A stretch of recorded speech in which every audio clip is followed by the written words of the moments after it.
Brilliance Audio presents the unabridged recording of The Last Camellia, a novel by Sarah Geo, performed by Justine Eyre.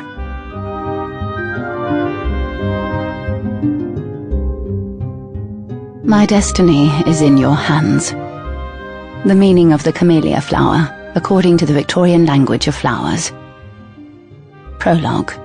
A cottage in the English countryside, April 18, 1803.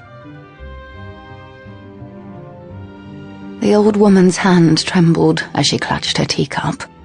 Out of breath, she hadn't stopped to wash the dirt from under her nails.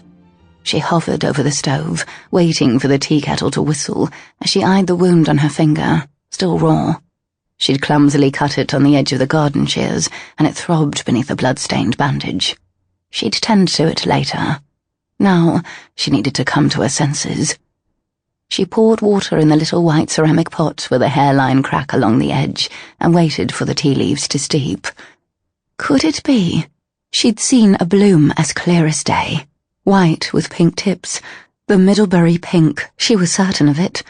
Her husband, rest his soul, had tended to the camellia for 20 years, sang to it in the spring, even covered its dark emerald leaves with a quilt when the frost came. Special, he'd called it. The woman hadn't understood all the fuss over a scrawny tree, especially when the fields needed ploughing and there were potatoes to be harvested. If he could only see it now, in bloom. What if someone from the village finds it? No, she couldn't let that happen. It was her responsibility to make sure of that.